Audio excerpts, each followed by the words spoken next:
अस्सलाम वालेकुम नाज़रीन, मैं हूं डॉक्टर साजर और आप देख रहे हैं मेरा YouTube channel S physical therapy. नाज़रीन, पिछली मेरी तमाम जो वीडियो आपके पास आई हैं वो शोल्डर के बारे में थी। उसमें शोल्डर के जो कंडीशन है, जो दर्द हैं, दर्द की वजूहात हैं, जो उसके साइन एंड सिम्टम हैं, जो निशानियाँ हैं मीन्स, और जो उसका ट्रीटमेंट है और जो प्रिकॉशन है, वो सारे उन तकरीबन 7 वीडियो में मैंने एक्सप्लेन कर दिए थे। उसमें जितनी भी बीमारियां शोल्डर फ्रोजन के लिए की वजह बनती हैं उस सबको मैंने एक्सप्लेन किया था। अब चूंकि वो मेरा जो शोल्डर कंपार्टमेंट है वो ख़त्म हो गया है और अब जो मेरा नेक्स्ट जो वीडियो आ रही है वो है सारी घुटने के जोड़ के बारे में, घुटने के दर्द के बारे में। लेकिन उससे पहले ये ज़रूरी है बताना कि घुटने का दर्द होता क्यों है और उसकी वजूहात क्या हैं और घुटने के जो जोड़ है घुटने का उसका डिज़ाइन बेसिकली क्या है, वो किन हड्डियों से घुटना बनता है। अक्सर लोगों को गलतफहमी होती है, तो वो गलतफहमी दूर करने के लिए कि घुटना बनता किन हड्डियों से है वो मैंने पहले थोड़ा सा एक्सप्लेन करना। तो आप अगर गौर करें कभी कि आपने एक्सरे देखा हो तो ये एक्सरे है घुटने का, ये 2 हड्डियां हैं, एक ऊपर वाली हड्डी है और एक नीचे वाली हड्डी है और एक तीसरी चीज़ है जिसको हम चपड़ी बोलते हैं या इसको पेटेला कहते हैं हम लोग, वो है इसमें। अब उस पेटेला को आप गौर से देखें ना, ये देखें 2 हड्डियां, ये ऊपर वाली हड्डी है जिसको फीमर बोन पर कहते हैं मेडिकल लैंग्वेज में, और नीचे वाली है टिबिया, इसको आम जबान में भी शिन बोन भी कहते हैं इसको, और ऊपर वाली को फीमर कहते हैं, ऊपर को थाई वाली हड्डी भी कहते हैं। ऐसी जो आपके रान की सामने वाली हड्डी है ये वो है, और ये दूसरी शिन बोन है। और जो तीसरी हड्डी आपको नजर आ रही है ये वाली, इसका घुटने के जोड़ से कोई ताल्लुक नहीं है। ये हड्डी पीछे होती है, इस जो शिन बोन है या टिबिया जिसको कहते हैं इसके बिल्कुल पीछे होती है और नीचे जाके टुकने का जोड़ बनाती है और ये खुद सपोर्ट के साथ इसके साथ लगी होती है। अब जो दूसरी वाली हड्डी है, जो तीसरी हड्डी जिसको हम काउंट करते हैं, ये आप गौर से देखें जरा, ये जो तीसरी हड्डी है ना ये वाली, ये है चपड़ी की, जिसको पेटेला कहते हैं हमारी मेडिकल लैंग्वेज में, पेटेला। ये जो ये पेटेला है, ये इसको चपड़ी बोलते हैं आम जबान में, लेकिन ये हड्डी नहीं होती। हाँ, ये अलग बात है कि इसकी वजह से भी घुटने का दर्द होता है जरूर, लेकिन ये हड्डी नहीं होती। ये ऊपर वाला रान का एक पट्टा होता है, वो सिकुड़ के एक हम इसको टेंडन बोलते हैं, वो बन जाता है और इतना सिकुड़ जाता है कि हड्डी बन जाती है। फिर इस जोड़ की ये जो गैप है इसको ये कवर कर लेती है, ये दोनों हड्डियों के दरमियान जो गैप बनता है उसको ये कवर कर लेती है, इसको पेटेला कहते हैं। ये वजह कैसे बनती है कि बाद ये हड्डी जो है ना आपके जोड़ की जो हरकत है आगे पीछे होने वाली, जिसको जो आगे पीछे करते हैं आप, उसके ना होने की वजह से ये लॉक हो जाती है और फिर ये अलग दर्द करती है ये हड्डी जो है। लेकिन इसको हल्की फुल्की मोबिलाइजेशन करके ना तो ये तकरीबन इजीली ठीक हो जाता है। इसकी मोबिलाइजेशन करें, इसको हिलाएं जुलाएं जो उसका प्रोसीजर उसके तहत, तो ये इसका दर्द इंशाल्लाह जल्दी खत्म हो जाएगा। बाकी रहा इन हड्डियों को दोनों का दर्द, ये जो सामने हड्डियां आपकी, ये वाली और ये वाली, इन दोनों का जो दर्द है वो या तो दो में ये दोनों घुटनों के दरमियान ये जो गैप है ये आपस में दोनों हड्डियां रगड़ना शुरू हो जाती हैं। उसकी वजह ये होती है कि इन हड्डियों के दरमियान एक तो होता है साइनोवियल फ्लूइड हम कहते हैं, जिसको आम लोगों में कहते हैं कि वो घुटने का जो पानी है वो खत्म हो गया, तो उसकी वजह से होता है। वो अगर कम हो जाए तो फिर ये हड्डी आपकी आपस में रगड़ खाएगी और आपको दर्द होगा, ये इसकी वजह बनती है। दूसरी बात ये होती है, ज्यादातर 99% लोगों में ये होता है कि इस घुटने के जो ऊपर वाले पट्टे होते हैं, जिनको हम रान के पट्टे कहते हैं, वो जो कमजोर हो जाते हैं तो मरीज को दर्द हो जाता है और हम उसको दबादब गोलियां देते रहते हैं, दवाइयां देते रहते हैं, ताकत के टीके लगा, दर्द के टीके लगा, कैल्शियम की गोलियां खिला उसको।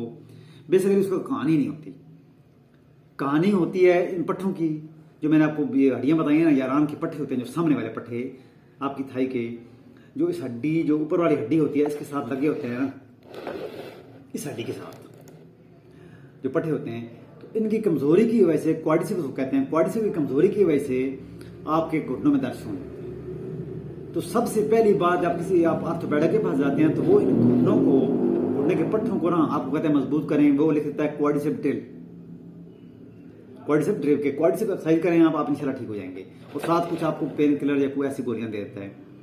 ये इसकी पहली वजूहत है। जब तक आपकी पट्टी मजबूत नहीं होंगी, आप जितनी मर्जी गोलियां खा लें, जितनी मर्जी हैं इस घुटने को मोबिलाइज कर लें, जितनी मर्जी इसके अंदर टीके लगवा लें, आपका मसाल नहीं होगा। उसके बाद जो बाकी डिजीज हैं, जब मसल आपके वीक हो जाएंगे, ये आपके जो ऊपर वाले जो थाई वाले पट्टे हैं वो जब कमजोर हो जाएंगे तो फिर दोनों हड्डियों में उनकी ग्रिप लूज हो जाएगी। ये कानूनी फितरत ऐसे है कि हड्डियों को के साथ जो है ना पट्टे ना वो अटैच होते हैं, उनकी अटैचमेंट ढीली हो जाएगी तो हड्डियां आपस में मिलनी शुरू हो जाएंगी। ये हड्डियां आपस में अब थोड़ी थोड़ी ना ये मिल रही है हड्डी, आप देखें तो ये हड्डी ऊपर वाली नीचे के साथ यहाँ पे इसकी आपस में ना जोड़ टच कर रहा है तो ये दर्द ज्यादा होगा इसको। लेकिन जब तक पट्टे मजबूत होंगे तब तक ये नीचे की तरफ मूव नहीं करेगी, उसको अपनी उसको जो ग्रिप मजबूत रहेगी और उसका जो फितरी तौर पे फिक्स किया था अल्लाह ताला ने उसको वहां भी रहेगा। जब रगड़ लगती है तो इनके दरमियान जो सनेबल फ्लूइड होता है वो आप चूंकि मूव नहीं करते उस घुटने को, तो सनेबल फ्लूइड जो लिक्विड सा होता है जो या जिसको कहते हैं पानी है, जो मादा है, वो खुश्क हो जाएगा, फिर आपको पेन होगा। फिर इनके दरमियान एक झिल्ली होती है यहाँ पे बारीक, इसको नरम हड्डी भी कहते हैं, वो रगड़ खा के खत्म हो जाती है, तो उसकी वजह से आपको पेन होता है। तीसरी एक और इसमें जो चौथी चीज होती है वो होती है एक मेनिस्कस। इन जोड़ों के दरमियान एक ना ऐसे ई शेप चीज होती है जो ऊपर वाले जोड़ और नीचे वाली हड्डी को आपस में टकराने से बचाती है। जब वो किसी की टूट जाती है या डैमेज हो जाती है फिर भी इसको पेन होता है, शदीद किस्म का पेन होता है। तो इन सब का इलाज फिजियोथेरेपी में मौजूद है। उसका यह है कि इसका प्रोसीजर किसी का होता है कि आप 2 हफ्ते फिजियोथेरेपी कराएं, क्वाड्रिसेप ड्रिल करवाएं आप, तो आपका घुटना ठीक हो जाएगा। ये पहली बात। उसके बाद अगर आपका सनेबल फ्लूइड है तो उसको आप तकरीबन 2 से 2.5 महीने तक आहिस्ता आहिस्ता मूव करें। जो ही आप मूवमेंट उसकी ज्यादा करेंगे, जोड़ आप उसका मूव करेगा तो उसके में सनेबल फ्लूइड पैदा होना शुरू हो जाएगा। एक फितरी अमल है जिसको आप छोड़ दें, जैसे किसी को छोड़ दें उसको जम लग जाता है ना, इस तरह ये होता है कहानी। जो भी उसको मूव करेंगे, उसको जो घुटने को जोड़ों को हिलाएंगे आपस में, टांग आगे पीछे करेंगे तो उसका सनेबल फ्लूइड जो है वो पैदा होना शुरू हो जाएगा और आपका दर्द कम होना शुरू हो जाएगा, उसकी रगड़ खत्म हो जानी चाहिए। अब ये सारी कहानी है कि जब आप हरकत नहीं करेंगे आपके मसले वीक हो जाएंगे, आपका सनेबल फ्लूइड जो है वो भी कम होना शुरू हो जाएगा। जो अगली कहानी जिस पे आप ज्यादा लोग करते हैं, जैसे ये घुटने का जोड़ मिल गया है तो उसकी आगे 2 बीमारियां, एक होती है हड्डियों की बीमारी, उसको कहते हैं आर्थराइटिस, ऑस्टियोआर्थराइटिस, और एक होती है जोड़ों की बीमारी। जोड़ों की बीमारी तो एक खानदानी भी होती है, उसमें ज्यादातर बात उसकी खानदानी होती है कि उसके सब खानदान में पिछले लोगों के भी या ज्यादा लोगों के जोड़ खराब होते हैं, उसको कहते हैं रूमेटॉइड आर्थराइटिस। अब रूमेटॉइड आर्थराइटिस में आपको गोलियां खानी पड़ेगी, आपको ट्रीटमेंट लेनी पड़ेगी, लेकिन आपको एक्सरसाइज पक्की करनी पड़ेगी ताकि वो आपके जोड़ जो है ना वो टेढ़े ना होते। जोड़ों की हड्डियां जो है ना वो भुरभुरी हो जाती हैं और टेढ़ी होना शुरू हो जाती है खुद ही। और ऑस्टियोआर्थराइटिस में भी आपको एक्सरसाइज पक्की करनी पड़ेगी, तब आप इस काबिल रहेंगे कि आप चलते फिरते रहें। वरना फिर कंडीशन ये है कि एक स्टेज पे आके आपकी टांगें जो है ना बिल्कुल इस किस्म की हो जाएंगी, इस किस्म की, ऐसे दोहरी हो जाए, ऐसी हो जाए, ऐसे आप हो जाएंगे आप। तो टांग जब चलेंगे तो आपकी टांगें बाहर की तरफ निकली होंगी और अंदर ऐसा गैप बना होगा, ऐसे चलेंगे आप। वो होता ही होता है कि एक आपकी टांग खराब होगी, आपने दूसरी वजन डालना शुरू कर दिया ना, तो जो खराब थी उसको बचाते बचाते आपने दूसरी इतना ज्यादा वजन डालना शुरू कर दिया है कि वो भी खराब हो गई। तो इस वीडियो में सिर्फ मैं आपको इस घुटने का और उसकी बीमारियों के बारे में बता रहा हूं कि ये कहानी बीमारियां होती हैं घुटने की, इस वजह से होती हैं और इसका इलाज सबका फिजियोथेरेपी में मौजूद है।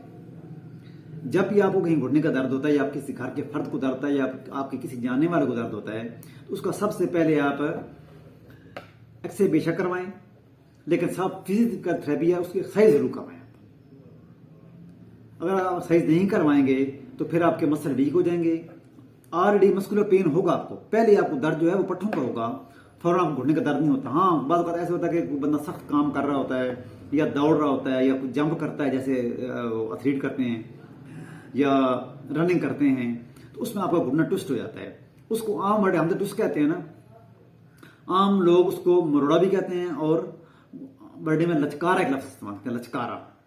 तो उस सिर्फ एक्सरसाइज से विद इन 1 to 2 days ठीक हो जाता है। उसमें आपको टीका या गोली खाने की जरूरत ही नहीं पड़ती। आप किसी फिजिकल थेरेपिस्ट के पास जाएं या अपने घर में आप उसको मूव कर लें। जो घुटने का मूवमेंट जो है एक ही होती है, बंद होता है और खुलता है, बस इसकी तीसरी उसकी मूवमेंट नहीं होती। तो वही करें आप, तो इंशाल्लाह आपका ठीक हो जाएगा। जब भी आप तो कोई ऐसा समझते हैं कि मेरे घुटने में दर्द होना शुरू हो गया, तो आप उसको मूवमेंट शुरू करते हैं। एक प्रॉपर टाइम टेबल बना के सुबह शाम एक्सरसाइज करें उसकी 8-10 दफ़ा टाइम, 10 दफ़ा ना, तो वो इंशाल्लाह आपका ठीक हो जाएगा। लेकिन आप पहले दिन उसको छोड़ देंगे, आप हिलाएंगे नहीं, तो वो जिस मसल में वो ट्विस्ट हो गया है, या जो मसल आपका रप्चर हो गया है, या जिसको लचकारा मैं बोल रहा हूँ वो आ गया, या मरोड़ा आ गया है मसल में, या गरा लगी है, तो वो वहां पक्की हो जाएगी, फिर आपको घुटने का दर्द पक्का हो जाएगा। तो जब जो ही आपका दर्द स्टार्ट होता है, सबसे पहले ये काम करें। तो बाकी इंशाल्लाह जो अगली भी इसकी कंडीशन है घुटने की, वो आपको आहिस्ता आहिस्ता अगली वीडियो में बताऊंगा। इस वीडियो को लाइक करें, शेयर करें और कमेंट्स भी जरूर करें, और मेरे चैनल को सब्सक्राइब करना कभी ना भूलें। इसमें आपको बहुत फायदा होगा इंशाल्लाह, ताकि बाकी वीडियो आपकी जो आपकी घुटने की आ रही हैं वो आपको बआसानी पहुंच सकें, और आप उसको बगैर किसी तगोदाव के सब्सक्राइब किया होगा तो आप उसको देख लें। उम्मीद आपको वीडियो पसंद आई होगी। बहुत शुक्रिया। अस्सलाम वालेकुम।